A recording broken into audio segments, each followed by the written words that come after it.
Ici, on va survoler rapidement ce que la résolution d'une image.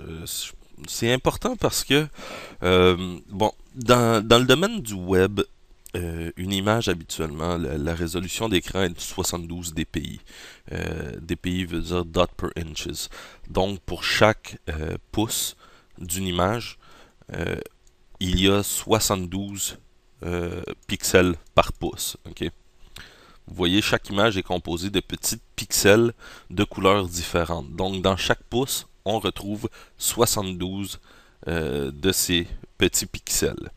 C'est important de savoir que pour le web, vraiment, toutes les images sont sauvegardées en 72 dpi et que si on veut faire imprimer une image de qualité impression pour un magazine ou quoi que ce soit, une affiche publicitaire, à ce moment-là, on parle d'une résolution d'image de au moins 300 dpi.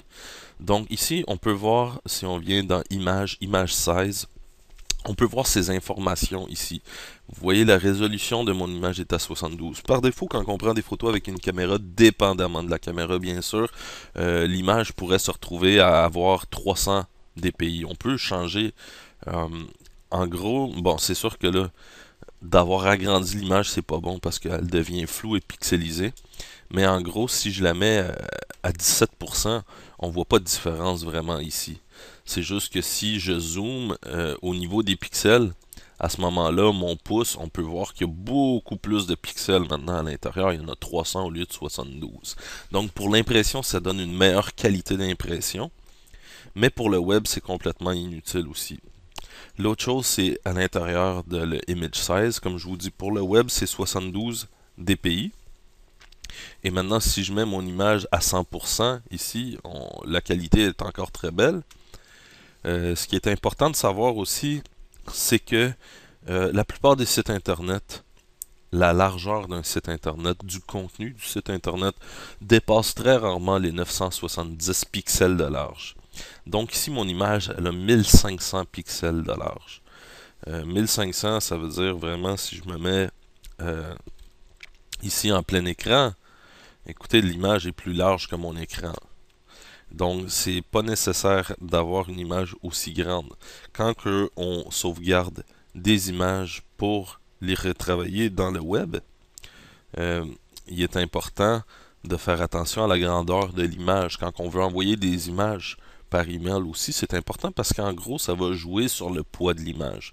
Donc, comme je vous dis, 970, c'est le plus large qu'on a sur un site web. Mais si vous voulez partager des images, vous pouvez mettre ça à 800 de largeur maximum. Et puis, si je me mets à 100%, 800 de largeur, je veux dire, c'est quand même une belle grande photo que vous pouvez partager avec vos contacts. Si à ce moment-là, ils veulent la grandeur originale, vous pouvez leur envoyer l'original qui, lui, n'est pas compressé. Mais c'est sûr que si vous sauvegardez vos images euh, à 60, à 72 dpi, mais que vous conservez une image de 1536 pixels de largeur, par exemple, et que vous l'intégrez sur un site internet, c'est sûr que sur le site internet, vous pouvez dire à votre image affiche à une grandeur comme ça de 300 pixels, exemple, mais la page internet va quand même charger la grande image qui, elle, conserve le poids réel. Parce que la différence entre une image, euh, je vais vous montrer rapidement si je veux sauvegarder pour le web ici. Vous voyez, ici, mon image à 1500 pixels de large pèse 600K. Si je rapetisse ça, comme je vous dis, à un format de 800K, de 800 pixels de largeur, on passe de 600K à 156K. Donc pour le poids de l'image, ça fait une grosse différence de les sauvegarder dans le bon format, de la bonne grandeur. Donc juste tenir en compte que pour le web, c'est toujours en 72 dpi. Mettez pas une image à 300 dpi parce qu'elle va être beaucoup plus lourde.